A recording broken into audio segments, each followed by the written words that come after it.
Right.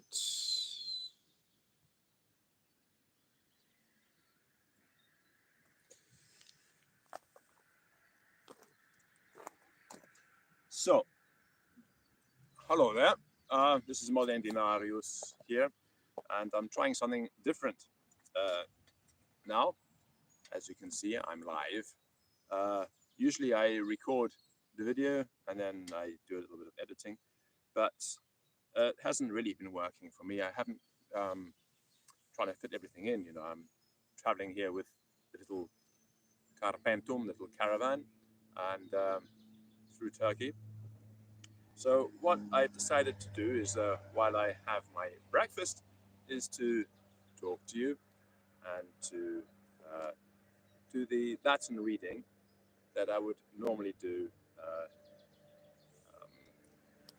in a sort of more curated way. So there'll be more bumps along the road. I'm reading to you from Riddle and Arnold's copious and critical English to Latin dictionary. It's a dictionary I really like, and it's actually quite readable. It was written, well, at the end of the 1700s. The guys that wrote it, Mr. Riddle and Mr. Arnold, they wrote this together. Each one did one half the dictionary. And funnily enough, there was one letter in the middle. I think it was K, I can't remember. And they had a dispute about who was responsible for it. And so the entry, I can't remember which letter it is. It's one letter near the center of the alphabet. And they explained that this letter wasn't properly done because they had a misunderstanding about which of them was responsible for the letter. Anyway, this was done the old way, with cards and paper and prodigious amounts of memory. And the last word we looked at was, I believe, absolution. No, it was absorb, actually, because the interest absorbs the capital. I remember that expression. Usurai sortem mergunt. And I was talking about the predicament that we are in our modern civilization with fossil fuels, where this expression is pretty much what's happening. The cost of extraction, as things stand, is an increasing amount of the total cost of the fuel. And we get to a point where it no longer becomes economical to take it out the ground. We're not there yet. So the next word is abstain. Abstinere, or se abstinere. Se abstinere a re. Or to hold oneself back from anything. Se continere a re. And then we have temperare sibi ab aliqua re, to restrain oneself. And of course, it gives rise to the English word temperance, the temperance movement that was very big in the 1800s. And the Salvation Army was at its height, and so on and so forth. So, temperare ab aliqua re, temperare sibi ab aliqua re, but not temperare aliqui re, which is to restrain anything within limits. And the sun has just come over the mountain, so everything is much more cheerful. To abstain from food, to not eat, se abstinere cibo, se abstinere cibo. To abstain from fighting is said differently. Supersedere pugna, supersedere pugna, or supersedere prelio. To abstain from tears, to hold back your tears, is lacrimas tenere. Lacrimas tenere, or temperare a lacrimis. Temperare a lacrimis. And I'm just trying to get this thing to fit. Oh, I see. It's actually not scanned properly. So this explains. Oh no, there we are. Temperare a lacrimis. But now it's a bit small. How can I make this bigger while keeping it on the page? All right, I'm using an ebook reader here. There we are. Now I can keep reading to you. So we have temperare a lacrimis, to moderate your tears, temperare lacrimas, from Virgil. To abstain from laughter, to hold back your laughter, we would say in English. Risum tenere, or risum continere, To abstain from a person's society, as they would have put it back then in the end of the 1800s, to not hang out with somebody. Fugere. Alicuius aditum sermonemque de fugere. From committing injury and wrong. To abstain from committing injury and wrong. Ab injuria atque maleficio temperare. Ab injuria atque maleficio temperare. Or ab injuria atque maleficio se prohibere. And before I go on, I want to remind you, if you don't know already, that I have an enormous amount of free Latin reading material at latinum.substack.com. It's all free. And there are Latin reading courses there and specialist Latin reading courses for biologists and lawyers and herbalists and soldiers and sailors. So you can go and have a look at that. There's an enormous amount of stuff. It's produced in such a way that each lesson is self-contained. So it doesn't matter where you dive in. Any lesson you open up will completely work as a lesson in and of itself. Although there is a progression, the courses follow the frequency tables of Latin words. So as you go through them, you focus exclusively on one particular word.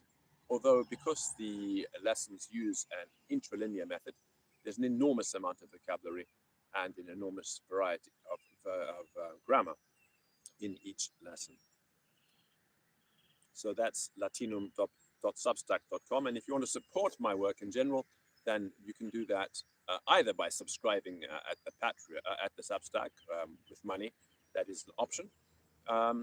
Or you can support me at Patreon, which would be greatly appreciated. The next word, abstemious. Abstemious, somebody that holds himself back. So abstemious, an abstemious man or person, homo moderatus, or homo temperans, An abstemious life, vita moderata, or vita temperata.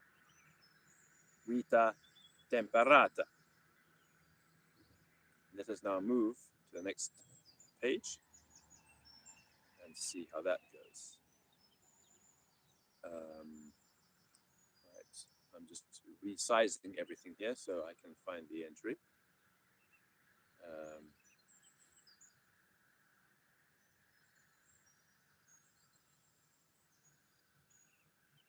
So the abstemiously, moderate, or modeste, modeste, abstemiously. Temperanter, also abstemiously, temperante, and continenter, continenter. So there are a few words here in Latin for expressing the same idea of living without ostentation. Moderate, modeste, temperanter, continenter. To live abstemiously, continentem esse in omni victu cultuque. Continentem esse in omni victu cultuque. Abstemiousness, abstinence, expressed mainly in Latin through the word moderatio. Moderatio, everything in moderation, you would say. The avoiding upon principle of the too much as an action. Moderatio. But general and habitual self-government is temperantia.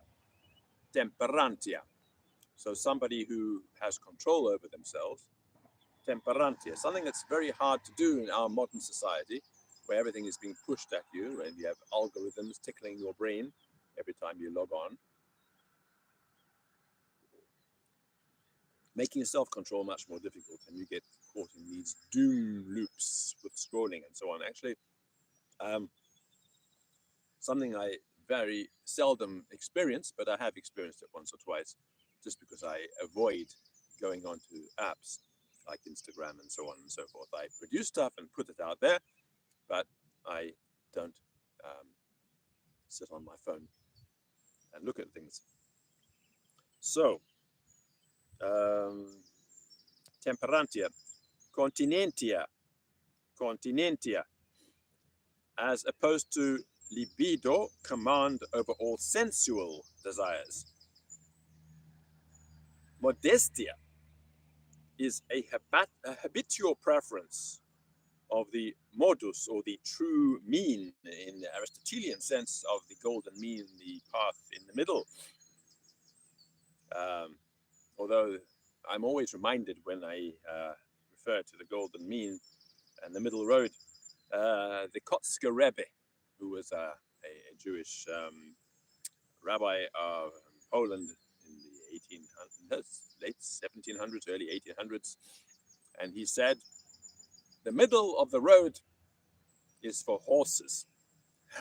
So he wasn't in favor of this idea. He thought you should go to the extreme. Whatever you do it to the best you can. In the middle of the road is for horses. So not a fan of the Aristotelian golden mean there. Abstinentia, command over the desire for what is another's. Abstinentia.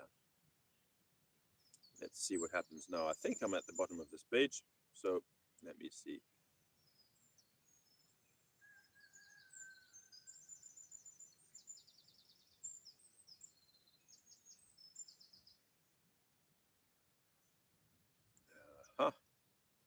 Sorry, I'm just resizing, but the trick is not to make it too small so I can't actually read it.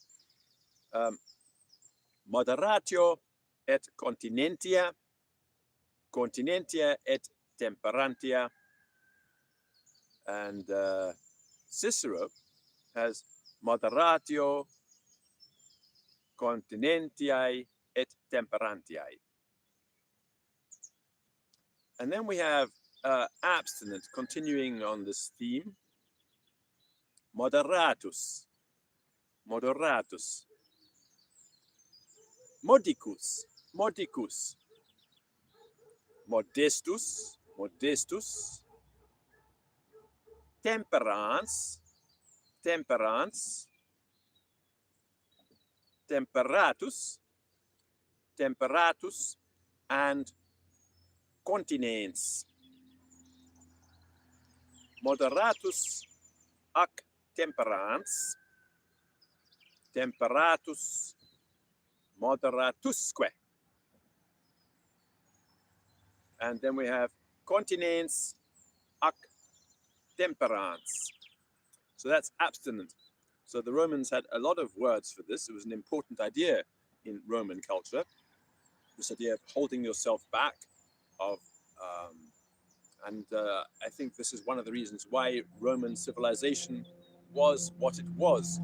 Romans were very good at self-control at all levels: political, social, societal, familial, and this control gave the civilization the ability to do what it did, take over the world.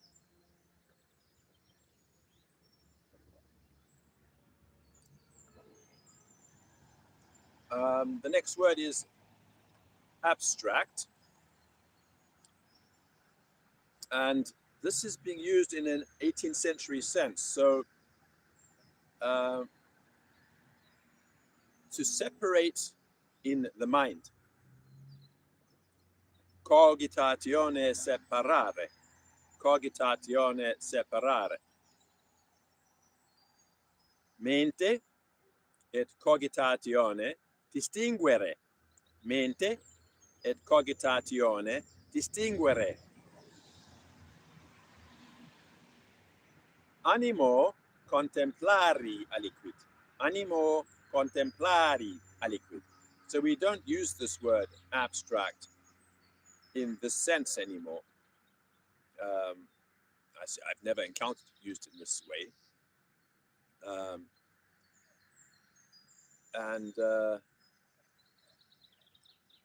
Avocare se a corpore et ad rei cogitationem cura omni studioque rapi, or from Cicero. To take away from, abstrahere, abstrahere.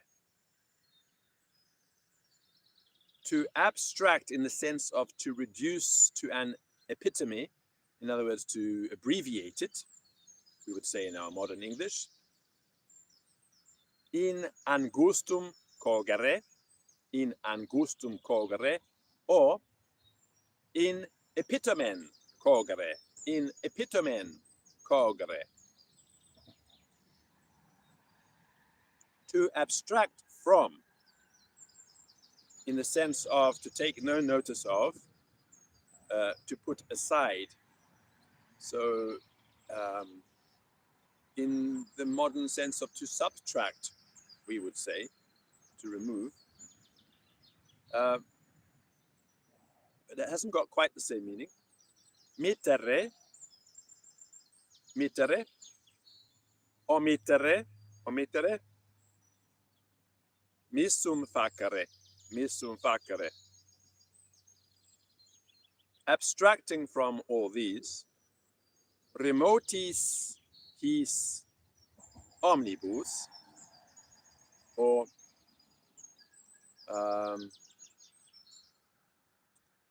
ut haec omnia ciliam, or ut haec omnia tacayam. Abstract as an adjective. Sevocatus a sensibus, or abductus a consuetudine oculorum. So also not a modern usage of the term, as you can see from the Latin. Abductus a consuetudine oculorum, ab aspectus judicio remotus. Ab aspectus judicio remotus. An abstract notion, an abstract idea, which is a modern sense, we would say that. Abstract thought, for example, we still use it that way. Notio rei a materia se junctae et simplicis. And that's a Neo-Latin phrase invented by Mr. Riddle, maybe Mr. Arnold. Maybe both of them sitting together over a coffee in a coffee shop saying, how are we going to say this in Latin? Notio solamente percipienda. Abstruse. Actually, it's a word I like a lot, abstruse. Don't be abstruse. It's one of my things I say to people sometimes.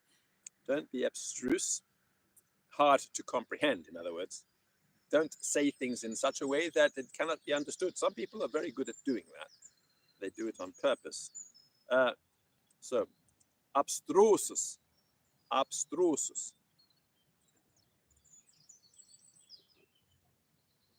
Abstrusus. Hard to comprehend. In the abstract, just rendered by cogitatione.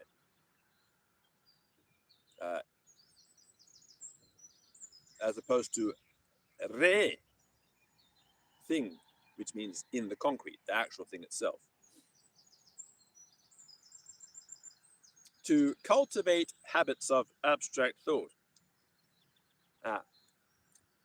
Animum mentis a consuetudine oculorum subducere. Animum a consuetudine oculorum subducere, or aciem mentis a consuetudine oculorum subducere, or mentem ab oculis se vocare, or mentem a sensibus se vocare, or animum ad se ipsum advocare. Animum ad se ipsum advocare. Animum a corpore abstrahere. Animum a corpore abstrahere. Or animum a corpore se cernere.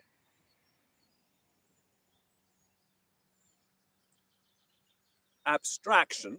I'm going to keep going here for a while. Abstraction. So the power of abstraction. Also not a modern sense of the word. Abstraction. Animum a corpore abstrahendi vis. This is extracted from Cicero. Animum a corpore abstrahendi vis. An abstract, we still use that word in academics, in academia. An abstract is an abbreviated paragraph that's put at the beginning of a research paper and so on and so forth. Just pouring myself some more hot chocolate, which is what I'm drinking now. My usual breakfast. So, epitome, epitome, summarium, summarium. And in later Latin, breviarium, breviarium. An extract from plants, for example, dilutum, dilutum. For example, dilutum absinthiae, dilutum absinthiae. The sum of many things, containing all in one, is summa, summa, summa summarum, summa summarum. Abstruse, which we've seen already, by the by above, but now in more detail. Abstrusus, abstrusus. In other words, not being direct, being indirect, being circumlocuitous and hiding what you want to say through words. Obscurus, obscurus. Occultus, occultus. Involutus, involutus. Or you could have the phrase of them together, occultus et quasi involutus. profound and abstruse learning, which I suppose is what this is in this day and age. This is both profound and abstruse. Literae non vulgares, sed quaedam interiores et reconditae. Literae non vulgares, sed quaedam interiores et reconditae. A somewhat abstruse discussion. Disputatio Paulo abstrusior.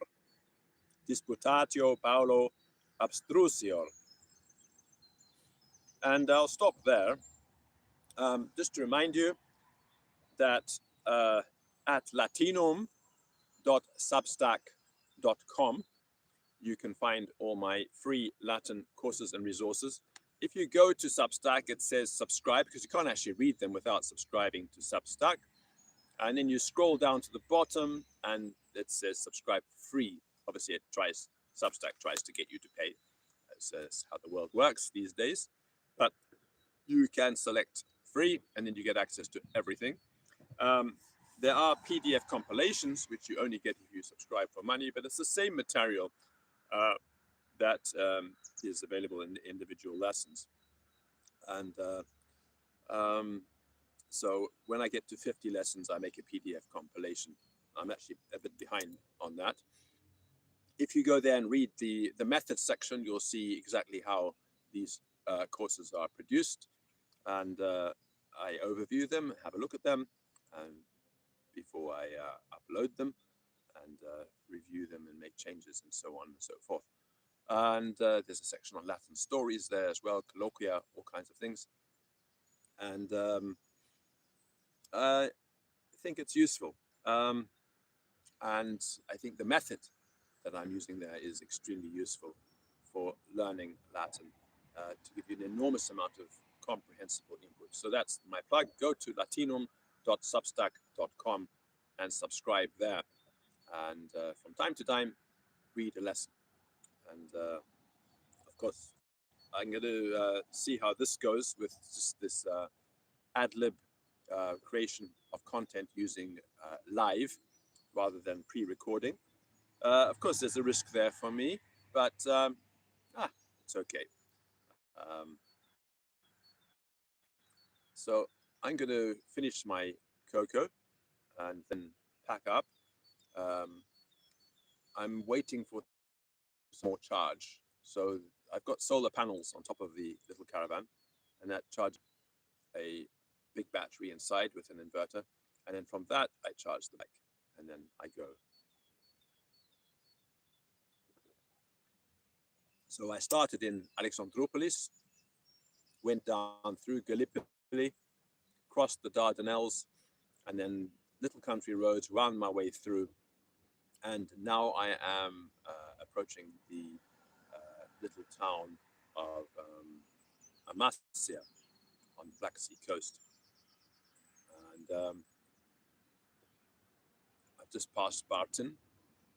And from now on, the road is along the coast all the way to Georgia, which is where I'm heading for this trip. So, to be continued. I think this seems to work. So, tomorrow morning, I will, weather permitting and location permitting, here I've got a motor. So, you can hear the birds as well. And I hope you enjoyed the content this morning from Riddle and Arnold's Copious and Critical English to Latin Dictionary, which is one of the great Latin resources that every Latin student should consult from time to time. Although the problem is that it is written in the 1700s, published in the early 1800s, and so the English in it requires an 18th century mind.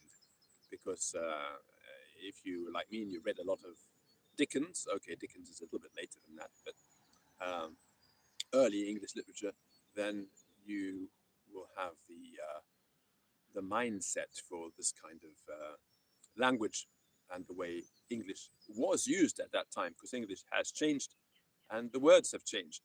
And there are many, many words in this dictionary that I have never encountered before, and I learn the English words through the Latin definitions. But it's a fascinating dictionary, and I do enjoy reading from it. So I will continue that, and if there's anything else that you really would like to hear me read, then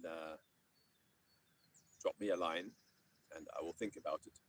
But for now, these sessions are going to be about vocabulary and just reading from the dictionary. Bye.